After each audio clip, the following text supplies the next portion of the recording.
Payment वगैरह कर दी और फिर हमने पैसे वापस नहीं किए बैंक के, तो फिर उसका क्या होता है फिर प्रोसीजर? क्या हम वो क्रेडिट कार्ड का पैसा कैश के फॉर्म में विड्रॉ कर सकते हैं, अपने बैंक में ले सकते हैं?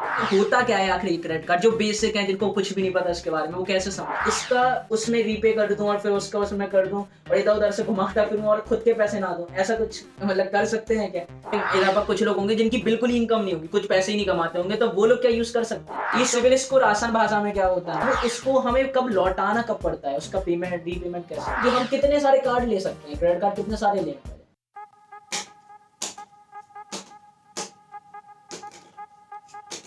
10 credit card. So welcome back to this new video, जिसमें आपको पता चलने वाला है कि क्रेडिट कार्ड आखिर होते क्या है, क्यों यूज करते हैं, कैसे यूज करते हैं, इसके एडवांटेजेस क्या हैं, इनके डिसएडवांटेजेस क्या हैं। आप सबकी और ज्यादा इंफॉर्मेशन के लिए मैं इस वीडियो में एक गेस्ट को बुलाने वाला हूं जो कि एक्सपर्ट है उसी फाइनेंस फील्ड में, और उनके साथ हम लोग जानते हैं ये क्रेडिट कार्ड का क्या पूरा मसला है और कैसे आप लोग ज्यादा अच्छे से यूज कर सकते हो और अपने फेवर में कैसे यूज कर सकते हो। जिस पर्सन को मैं बुलाने वाला हूं वो ऑलरेडी चार्टेड अकाउंटेंट है, सीए हैं, जिनको 3 से 4 साल का ऑलरेडी जॉब एक्सपीरियंस है। कोई ना कोई तो जरूर सोच रहा होगा कि भाई जब तेरे पास खुद इतने सारे क्रेडिट कार्ड हैं तो तुम खुद ही क्यों नहीं बता देते, तुम खुद ही इतना एक्सपीरियंस हो चुके हो, खुद ही पता होगा क्या होता है क्रेडिट कार्ड वगैरह। लेकिन मैं चाहता हूं कि यार अगर आपने इस वीडियो पे क्लिक किया है और आप जानना चाहते हो तो एक एक्सपर्ट से जानो, एक जो ऑलरेडी फाइनेंस फील्ड में बहुत अच्छे मुकाम पे, उससे जानो तो ज्यादा अच्छे से इंफॉर्मेशन मिलेगी और इससे ना थोड़ी चैनल की रीच वगैरह भी बढ़ जाती है। तो चलो शुरू करते हैं टाइम को बिना वेस्ट करते हुए। सो शुरुआत करते हैं सबसे पहले सवाल से, और इसमें मैं सवाल पूछूंगा एंड ये पर्सन आप बताओगे अपने बारे में। So myself Shilpi Sahu, by profession I'm a chartered accountant. ठीक है, तो आपको ऑलरेडी 3 से 4 साल का एक्सपीरियंस है जॉब का ना? Yeah. तो आज हम जानेंगे कि आखिर ये क्रेडिट कार्ड जो होते हैं, जो मैंने आपको दिखाए थे, तो आखिर इनका यूज क्या है। सबसे पहले आप बताओगे कि लाइक होता क्या है आखिर ये क्रेडिट कार्ड, जो बेसिक है, जिनको कुछ भी नहीं पता इसके बारे में, वो कैसे समझे इसके बारे में? Okay. क्रेडिट कार्ड मीन्स जैसे पहले तो दो टाइप के कार्ड होते हैं, एक होता है डेबिट कार्ड, एक होता है क्रेडिट कार्ड। डेबिट कार्ड में क्या होता है कि आपके पास पैसा आपके बैंक अकाउंट में होता है।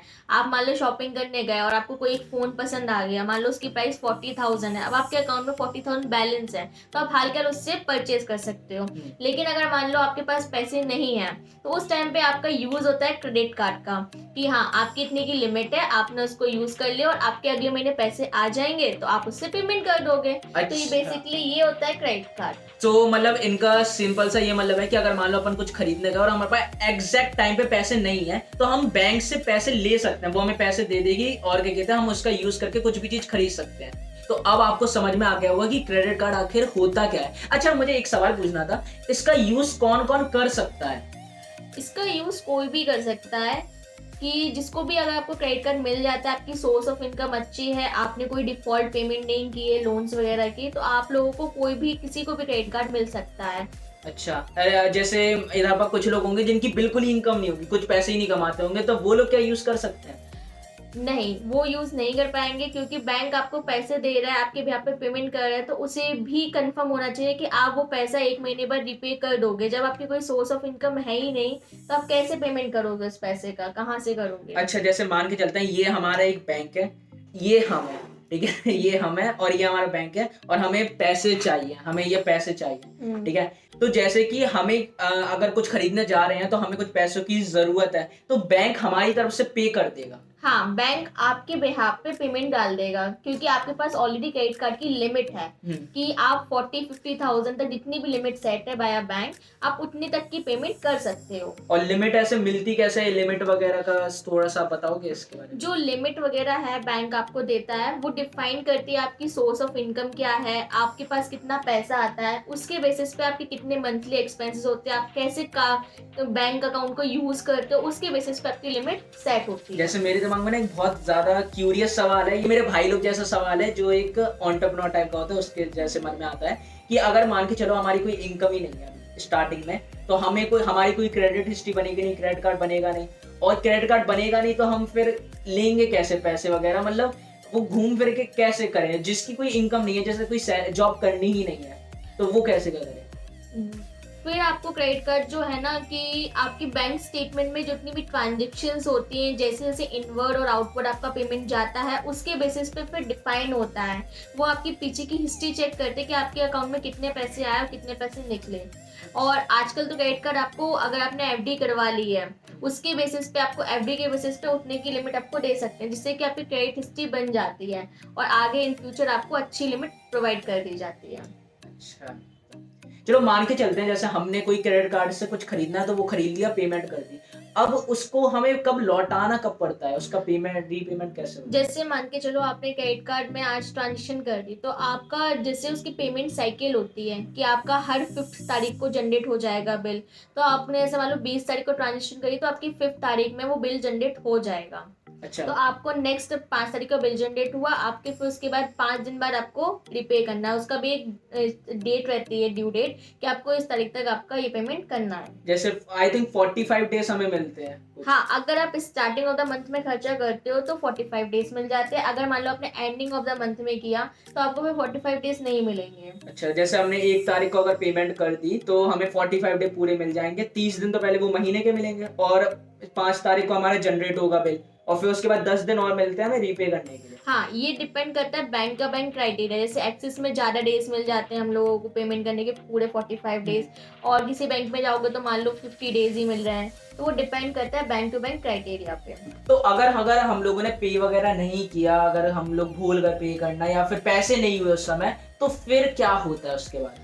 अगर आप नहीं पे करते हो तो इसमें दो तीन चीज़ें नुकसान होती हैं। पहली चीज़ तो आपकी सिविल स्कोर खराब हो जाती है, क्योंकि आपकी हिस्ट्री में आ जाता है कि आपने पेमेंट ये नहीं किया है। ये सिविल स्कोर आसान भाषा में क्या होता है मतलब? सिविल स्कोर बेसिकली क्या होता है कि आप मान लो कोई आपकी हिस्ट्री बन जाती है, उस बेसिस पे अगर आपका 700 प्लस है तो एक सिविल स्कोर अच्छा बना जाता है, लोग आपके पीछे पड़े रहते हैं कि आप लोन ले लो। अगर आपके मान लो एक्सीलेंट है बहुत ज़्यादा तो पीछे पड़े रहेंगे, लेकिन अगर आपकी वही सिविल स्कोर गुड होगी या एवरेज होगी तो आपको लोन्स वगैरह जो है ना हाई रेट ऑफ इंटरेस्ट पे मिलेगा, कोई आपको लोन देना पसंद नहीं करेगा। अच्छा, जैसे स्कूल में मार्क्स वगैरह मिलते थे उसी हिसाब से बैंक आपको मार्क्स देता है कि भाई कितनी जल्दी तुम लौटा देते हो। राइट। अच्छा, ओके। ठीक है, तो अगर आप मान लो लोन, अगर आपने क्रेडिट कार्ड लिया, क्रेडिट कार्ड बेसिकली एक टाइप का शॉर्ट टर्म लोन ही तो है जो आपको 1 महीने के लिए मिल रहा है यूज करने के लिए। अगर आपने मान लो उसका रीपेमेंट नहीं किया तो आपको क्या होगा कि आगे मिलने में बहुत दिक्कत होगी।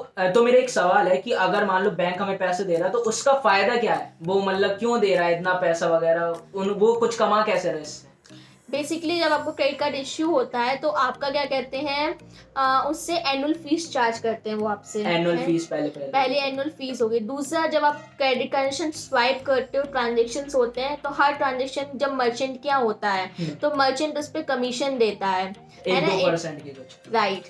तो उस पर कमीशन जाता है हर एक ट्रांजेक्शन पे, तो ऐसे क्रेडिट कार्ड की इनकम होता है। तीसरा, बैंक जो कमाता है वो कमाता है आपसे वो अमाउंट ड्यू कहता है कि अमाउंट ड्यू है, आपको एक मिनिमम अमाउंट ड्यू का बता देता है। जैसे मान लो आपका 10,000 का क्रेडिट कार्ड का बिल है वो, लेकिन आपसे कहता है मिनिमम ड्यू जो है वो बस सिर्फ 1,000 है। तो इसी में लोग फंस जाते हैं और वो मिनिमम ड्यू पेमेंट कर देते हैं पेमेंट, और बाकी पेमेंट नहीं करते हैं। तो इससे ये आपके लिए हार्मफुल है। तो अगर मान के चलो कि हम लोगों ने एक पेमेंट वगैरह कर दी और फिर हमने पैसे वापस नहीं किए बैंक के, तो फिर उसका क्या होता है फिर प्रोसीजर? अगर आपका मान लो अमाउंट ड्यू है, मान लो 10,000 आपका ड्यू है और मिनिमम अमाउंट ड्यू आता है एक करके, उसमें 1,000 आपका ड्यू है, और अगर आपने पेमेंट नहीं किया तो आपका एक तो क्रेडिट हिस्ट्री बेकार हो जाती है, आपका सिविल स्कोर बेकार हो जाता है। ठीक है, कोई बैंक आपको आगे लोन वगैरह देने में दिक्कत करता है, आपको नेक्स्ट क्रेडिट कार्ड में दिक्कत आती है। उसके बाद अगर आप टाइमली पेमेंट नहीं करते तो bank charges a higher rate of interest, that is up 16 to 20 to 24 interest per annum charge करता है उस अमाउंट पे। मैंने सुना है कि 35-40% भी करता है कुछ का। हाँ, huge high rate of interest charge करता है वो, और यहाँ तक कि आपको पेनल्टी भी लगा देता है वो। अच्छा। कुछ सर्विसेज फीस चार्जेस भी लगा देता है कि आप पेमेंट नहीं कर रहे हो। तो ये आपके लिए डिसएडवांटेज है पहली चीज, अगर आप टाइमली पेमेंट नहीं करते। जैसे कि हम लोगों ने 10,000 रुपए लेके रखे हैं बैंक से, ठीक है, कुछ पे करने के लिए, और हमने नहीं किया रीपे वगैरह, हमारे पास पैसे वगैरह नहीं थे, तो अगर हमने नहीं किया तो और वो टाइम निकल गया रीपे करने का, तो हमें महीने का 3-4% इंटरेस्ट देना पड़ेगा? जी हाँ, जी, ओके। मेरे ख्याल से तो मतलब अगर आप क्रेडिट कार्ड यूज कर रहे हैं, ठीक है, तो आपको उसकी यूजेस और क्या कहते हैं आपके डिसयूज, मतलब आपको प्रोस और कॉन्स दोनों होने चाहिए। कॉन्स जैसे कि हो गए कि आपकी बाइंग पावर बढ़ जाती है, मान लो आपका फिजूल के खर्चे बढ़ जाते हैं, आपको यूज नहीं करना है, फिर भी आप वो 10,000 का फोन खरीदने लगते हो, 10,000 की जगह 20,000 का फोन लेने लगते हो कि चलो इस महीने से ना पे करना है, अगले महीने पे करेंगे, है ना। तो इससे बाइंग पावर इंक्रीज हो जाती है। जब वो महीना आता है तो आपके पास पैसे नहीं होते हैं, तो आप इधर का पैसा वहां करते हो और फिर आप एक जगह एक स्ट्राइक हो लूप जाते में हो। फंस जाते हैं हम लोग कि Right. कुछ काम कर रहे हैं, जॉब से अगर निकलना है, लेकिन वो बिल पे करने होते हैं, इसलिए जॉब करनी ही पड़ती है फिर वो ऐसा। हाँ, तो आप मतलब फंस जाते हो यहाँ से वहां पैसा डालकर। तो मैंने ना एक चीज समझी थी क्रेडिट कार्ड के ऊपर जो मुझे बहुत आसान लगती है। क्रेडिट कार्ड का यूज तभी करो, उतने ही पैसे यूज करो जितने तुम्हारे पास ऑलरेडी डेबिट कार्ड में हो, बैंक में हो। अगर बैंक में तुम्हें 10,000 की कोई चीज खरीदनी है और तुम्हारे बैंक में भी 10-15 हजार रुपए है, तो तुम उसकी जगह क्रेडिट कार्ड यूज करो, डेबिट कार्ड की जगह। और जब पे करने का टाइम आए, रीपे करने का, तो रीपे कर दो अपने बैंक से लेके। इससे होता है फायदे क्या होते हैं, मतलब अगर क्रेडिट कार्ड कोई क्यों यूज करे, क्या हो जाएगा इससे?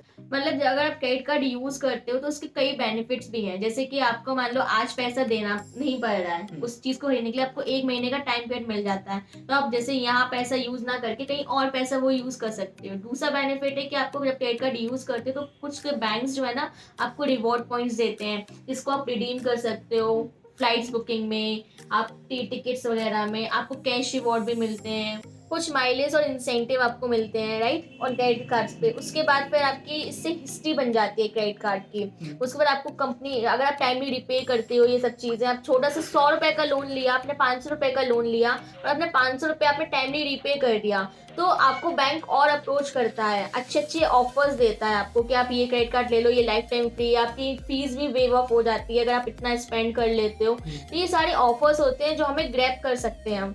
अब लॉन्च एक्सेस एक सबसे अच्छा बेनिफिट है। आप फ्लाइट्स में जाते हो, आप 1 रुपए 2 रुपए पे करके आप लॉन्च एक्सेस कर सकते हो, उसमें खूब सारा खाना खा सकते हो। मॉर्निंग जा रहे हो तो आप ब्रेकफास्ट कर लो, आफ्टरनून में आपका लंच फ्री हो जाता है। तो ये सारे आपके बेनिफिट्स हैं। आजकल तो आपके डोमेस्टिक लॉन्च एक्सेस भी बन गए आपके रेलवेज पर। न्यू दिल्ली में एक रेलवे का लॉन्च एक्सेस हो चुका है, तो आप वहां जाके फ्री में आराम से खाओ, 1-2 रुपए आपका लगता है क्रेडिट कार्ड पे। अच्छा, तो क्रेडिट कार्ड का यूज मतलब एंजॉय करने के लिए, और बहुत सारी चीजें मिलते भी हैं, मतलब फायदे हैं उसे अगर यूज हाँ, करें। अगर आप उसे अच्छे से यूज करते हो तो आप उसे अच्छे से प्लान करके यूज करते हो तो आप कई सारी ट्रिप्स वगैरह ले सकते हो, इंटरनेशनल और नेशनल्स, है ना। उतने रिवॉर्ड पॉइंट से आप फ्यूल्स भरवा सकते हो। आजकल तो क्रेडिट कार्ड फ्यूल पे भी आने लगा, इंडियन ऑयल का आपका हो गया, IRCTC का हो गया आपका, ठीक है। कैश इंसेंटिव्स वाले क्रेडिट कार्ड होने लगे हैं, मूवीज के क्रेडिट कार्ड आने लगे, आप इतना स्पेंड करो तो आपको 2 मूवी टिकट फ्री। तो डिपेंड करता है कि आप कैसे करते हो, आप पूरे अच्छे से प्लान करके करो जो भी करो। वैसे मेरा एक पर्सनल सवाल है, आप क्या खुद पर्सनली यूज करते हो क्रेडिट कार्ड? या मैं क्रेडिट कार्ड बहुत ज़्यादा यूज़ करती हूँ, क्योंकि मैं प्लान करके यूज़ करती हूँ। मेरे पास जितना सेविंग में है मैं उतना ही उसमें बेनिफिट उठाती हूँ, क्योंकि मुझे आज पे करना है तो मैं अपना वो बचा के चलती हूँ, जिससे कि मुझे 1 महीने का एक्सटेंशन पीरियड मिल पाए और बहुत सारे ऑफर्स में ग्रैब कर पाऊँ। जैसे मैंने सुना था कि आपको ना क्रेडिट कार्ड का सिर्फ 30% लिमिट यूज करनी चाहिए, इसका क्या मतलब? क्रेडिट कार्ड की आप लिमिट जो है 30 to 40-50% भी यूज कर सकते हो लिमिट। ऐसा नहीं है कि आप 30% पे स्टेबल रहो, ठीक है, आप 80% भी कर सकते हो, लेकिन अगर आप 100% यूज कर लेते हो लिमिट, इसका मतलब क्या होता है कि क्रेडिट कार्ड आपके पास पैसे ही नहीं है आपके अकाउंट में, इसलिए आप पूरी लिमिट यूज कर रहे हो, है ना। तो आपका इससे हिस्ट्री खराब होती है, आपको मतलब बैंक की नजरों में आप ये आ जाते हो कि आपके पास बिल्कुल भी पैसे नहीं है। अच्छा, मेरे दिमाग में एक क्वेश्चन आया कि जैसे अगर मान लो हमें फ्री का पैसा मिल ही रहा है एक तरीके से बैंक की तरफ से, तो क्या हम वो क्रेडिट कार्ड का पैसा कैश के फॉर्म में विड्रॉ कर सकते हैं, अपने बैंक में ले सकते हैं क्या? देखो, आजकल क्रेडिट कार्ड पे जब आप लेने जाओगे तो लोग आपसे बोलते हैं कि आप इसमें से इतना 20%, 10% आप कैश विड्रॉ कर सकते हो, बट ये गलती कभी भी मत करना। क्योंकि अगर आप, जैसे आपके पास, लोग इससे क्या अज्यूम करते हैं कि बैंक आपका ये अज्यूम करता है कि आपके पास बिल्कुल पैसे नहीं है, आप क्रेडिट कार्ड से पैसे निकाल रहे हो, इससे आपके सिविल स्कोर पे काफी इफेक्ट पड़ता है और सिविल स्कोर आपकी डाउन हो जाती है। इंटरेस्ट भी देना पड़ता है जो हमें विड्रॉ करते हैं पैसे? नहीं, वो कुछ चार्जेस होते हैं आपका निकालने के लिए, 0.5% या फिर depend on bank to bank कि आपका कितना चार्ज देते हैं, तो आपके बैंक से निकल आते हैं, बट इससे आपकी सिविल स्कोर डाउन हो जाती है। तो ये गलती हमें कभी भी नहीं करनी चाहिए कि हम क्रेडिट कार्ड से कैश विड्रॉल कर रहे हैं। तो मेरे दिमाग में एक सवाल आ रहा है, लाइक बहुत सारे लोगों के दिमाग में आता है कि हम कितने सारे क्रेडिट कार्ड ले, 10, 15, 20, 25, मतलब क्या कितने क्रेडिट कार्ड ले सकते हैं? जितने कार्ड आप मैनेज कर सकते हो, क्योंकि मैंने पहले ही भी कहा है कि अगर आप प्लान करके क्रेडिट कार्ड यूज करते हो तो आप बहुत सारी अपॉर्चुनिटी और ऑफर्स ग्रैब कर सकते हो। अगर आप क्रेडिट कार्ड जितने आप मैनेज कर पा रहे हो टाइमली, क्योंकि उसको रीपे भी करना है, वो सब चीजें ध्यान रख पा रहे हो, तो आप उतने क्रेडिट कार्ड ले सकते हो। इसमें कोई आपकी भी क्या लिमिट नहीं है। आपकी क्या एडवाइस रहेगी, कितने मिनिमम होने चाहिए मैक्सिमम? कोई मिनिमम मैक्सिमम का क्राइटेरिया नहीं है। आप मैनेज कर पा रहे हो तो आप 5 भी ले लो, अगर आप 10 मैनेज कर पा रहे हो 10 भी ले लो। अगर मान लो मैंने क्रेडिट कार्ड ले लिया और मैंने यूज ही नहीं किया उसका, तो क्या होगा? कोई बात नहीं, अगर आप यूज नहीं करते हो तो भी कोई फर्क नहीं पड़ेगा। अगर आपकी लिमिट है, ऐसा मैंडेटरी नहीं है कि जितनी लिमिट है आपको उसी महीने में उतना यूज करना है, ऐसा कोई मैंडेटरी वो बंद तो नहीं नहीं हो जाएगा मतलब ऐसा? नहीं, आपका बंद भी नहीं होता है। महीने में, 2 महीने में, आप 3 महीने में एक ट्रांजेक्शन कर लो तो वेल एंड गुड है, वरना वो फिर सस्पेंड हो जाता है। सस्पेंड हो जाता है, ठीक है। तो ना मेरे दिमाग में ना एक थोड़ा सा शैतानी सा आइडिया आ रहा है, जैसे बहुत सारे लोगों के दिमाग में आता है। जैसे मान के चलो मेरे पास 3 क्रेडिट कार्ड है, ठीक है। मैंने एक से 50,000 का लेके रखा है, मैंने दूसरे से 20,000 का लेके रखा है। अब मेरा ये पहले वाले का 50,000 का मुझे रीपे करना है, और मेरे जो तीसरा वाला क्रेडिट कार्ड है उसकी भी 1 लाख की कुछ लिमिट है। तो मैं इसका उसमें रीपे कर दूं और फिर उसका उसमें कर दूं और इधर उधर से घुमाता फिरूं और खुद के पैसे ना दूं, ऐसा कुछ मतलब कर सकते हैं क्या? आजकल बैंक आपको ऑफर्स देती है कि आप कार्ड टू कार्ड पेमेंट कर सकते हो। अच्छा, कार्ड टू कार्ड पेमेंट कहते हैं सर, ठीक है। या it's called card to card payment. आप इस कार्ड का उस कार्ड से पेमेंट कर सकते हो, बट यही ट्रिक आती है। बैंक आपको ये तो कहता है कि कार्ड टू कार्ड पेमेंट कर सकते हो, बट बैंक कभी ये नहीं बताता कि उस पे भी इंटरेस्ट लगता है। अच्छा, उस पे आपका 1.5% पर मंथ का इंटरेस्ट लगता है, approx, depend on the bank to bank. कभी कभी 1% भी लगता है। तो ये आपका एक ट्रिक वाला एरिया है जहाँ से बैंक पैसे भी कमाता है। तो यार देखो, बैंक ना बहुत बड़ा वाला है। आपको अच्छे से यूज करना है, बढ़िया तरीके से सोच समझ के यूज करना है। उतना यूज करना है जितना कि आप वापस रीपे भी कर सको। रीपेमेंट अगर आप कर रहे हो तो आपको कोई टेंशन लेने की जरूरत नहीं है। राइट, अगर आपके पास उतना है, आप यूज कर सकते हो, तो कोई दिक्कत की बात नहीं है। ठीक है। वैसे काफी सारे लोग ना कंफ्यूज भी होते हैं कि मैं कौन सा क्रेडिट कार्ड यूज करूं, क्योंकि ऑप्शंस कई सारे हैं और कई सारे लोगों ने तो ऑलरेडी मीम वगैरह भी या किसी से सुना है कि यार बहुत क्रेडिट कार्ड वाले कॉल करते रहते हैं, मुझे बेफालतू में परेशान करते हैं। तो इसका क्या सीन है? लाइक अगर आपको रिकमेंड करना है, आपको ऑलरेडी आप कितने सारे यूज करते हो क्रेडिट कार्ड वगैरह, तो आपकी क्या रिकमेंडेशन है किसी भी पर्सन को कौन सा यूज करना चाहिए? देखो, मतलब इसमें मैं रिकमेंड नहीं करूंगी किस बैंक का अच्छा है किस बैंक का अच्छा नहीं है। ये तो अपना पर्सनल बेनिफिट है। आपको मान लो क्रेडिट कार्ड के लिए फोन आएगा, क्रेडिट कार्ड ऑफर कर रहे हैं, वो पहले तो चेक करो कि फ्री ऑफ कॉस्ट दे रहे हैं या फिर आपको एनुअल मेंटेनेंस देना पड़ेगा उसमें चार्जेस। उसमें क्या बेनिफिट्स है, मान लो उसमें मूवी फ्री मिल रही है आपको, कितने लॉन्च एक्सेस आपको फ्री है, आपको अगर ट्रैवल करना है, कितने रिवॉर्ड पॉइंट्स मिल रहे हैं स्पेंड्स पे। तो you have to compare your benefits, क्योंकि ये हमारे पर्सनल के लिए है। तो अगर जिसमें आपको बेनिफिट अच्छे मिल रहे हैं, जिसमें आपकी चार्जेस फीस कुछ कम लग रही है, तो आप उस क्रेडिट कार्ड के ऊपर जाइए। तो अगर मान के चलो मेरे जैसा कोई बिगिनर है, जैसे कुछ भी नहीं पता लाउंज वगैरह क्या होता है, दुनिया की क्या चीज होती है, जो एकदम ही कभी जिसने क्रेडिट कार्ड यूज ही नहीं किया, तो आप उसको क्या सजेस्ट करोगे, क्या एडवाइस करोगे कि किससे वो स्टार्टिंग अपनी कर ले? जैसे भी मैंने बताया कि अगर आपकी कोई क्रेडिट हिस्ट्री नहीं है, तो आजकल आपको बैंक ऑफर्स करती है कि आप एफडी पे अपना जितने की एफडी कराते हो उतने पे आपको क्रेडिट कार्ड की लिमिट मिल जाती है। तो सबसे इजी प्रोसेस जो मुझे लगता है वो वन कार्ड का है। आप वन कार्ड पे जा सकते हो, नहीं कि आप एफडी करा लो, मतलब 2,000 का आप एफडी करा लो, 2,000 की आपको क्रेडिट लिमिट मिल जाएगी। आप 5,000 की करा लो तो 5,000 की क्रेडिट लिमिट मिल जाएगी। आप सिटी बैंक का यूज कर सकते हो। आप सिटी बैंक में भी कई 3-4 कार्ड्स आते हैं। एक आता है आपका माइलस्टोन आ गया, आप इंडियन ऑयल आ गया, तो आप ऐसे डिफरेंट डिफरेंट कार्ड्स ले सकते हो फॉर अ बिगनर्स। बाकी गाइस, जो इन्होंने 2 कार्ड बताया, जो इन्होंने खुद रिकमेंड किया, उन दोनों की लिंक मैं डिस्क्रिप्शन में डाल दूंगा। वन कार्ड की लिंक और जो सिटी बैंक का इन्होंने बताया, उन दोनों कार्ड की लिंक डिस्क्रिप्शन में डाल दूंगा। आप जरूर डिस्क्रिप्शन चेक करना, तो डायरेक्टली आप उस लिंक पे क्लिक करके आप वो कार्ड जो है वो मंगवा सकते हो और अपने आप को रजिस्टर कर सकते हो। इसकी कोई एज लिमिट होती है कार्ड की, क्रेडिट कार्ड की? क्रेडिट कार्ड की आपको उसमें डॉक्यूमेंट्स आपको देने पड़ते हैं, लाइक पैन कार्ड, आधार कार्ड, ठीक है। तो और आपको सोर्स ऑफ इनकम देना पड़ता है, ये सब प्रूफ देने पड़ते हैं, रेसिडेंशियल प्रूफ। तो अगर आपका ये सब डॉक्यूमेंट आपके पास है तो आपकी कोई लिमिट नहीं है। बेसिकली ये डॉक्यूमेंट आपको 18+ के बाद ही मिलते हैं, तो इसलिए आपको 18+ आप इसकी एज मान सकते हो। सो गाइस देखो, आज की वीडियो में इतना ही रखते हैं। काफी ज्यादा आई थिंक आपको नॉलेज मिल गई होगी। वैसे अगर आपको कोई और सवाल है क्रेडिट कार्ड के ऊपर, तो आप कमेंट में जरूर पूछ देना, मैं इनको वापस से कभी बुला लूंगा। तो जो भी आपके डाउट्स हैं वो वापस से हम लोग सॉल्व करवा देंगे सारे के सारे। तो बाकी ये इनका इंस्टाग्राम हैंडल है, इधर पर आपको दिख रहा होगा। ये मेरा इंस्टाग्राम हैंडल है आयुष सोमराज, आप उधर फॉलो कर सकते हो और कोई भी सवाल है आप इनसे पूछ सकते हो, मेरे से पूछ सकते हो और कमेंट में भी पूछ सकते हो। वैसे आपके कोई लास्ट एडवाइस देना चाहोगे क्रेडिट कार्ड के ऊपर? बस मैं यही कहना चाहूँगी कि आप क्रेडिट कार्ड यूज़ कर रहे हो तो बहुत सोच समझ के, बहुत प्लानिंग से यूज़ करो, वरना it can be harmful for you for the financial crisis. ठीक है, और अगर पैसे हो तभी यूज करो सबसे मेन चीज तो। सबसे मेन चीज़, अगर आपके पास पैसा है तभी आपको क्रेडिट कार्ड भी मिलेगा और तभी आप उसको यूज़ भी करो उसी ठीक हिसाब है, से। तो आप ना डिस्क्रिप्शन में जो लिंक है उधर से आप क्रेडिट कार्ड अपना बुक कर सकते हो और मंगवा सकते हो। बाकी माई सेल्फ आयुष सोमरा, मिलते हैं किसी अगली वीडियो में। Till time take care, tata bye bye. Subscribe कर लो, नोटिफिकेशन बेल को प्रेस करना मत भूलना। Thank you and subscribe this channel.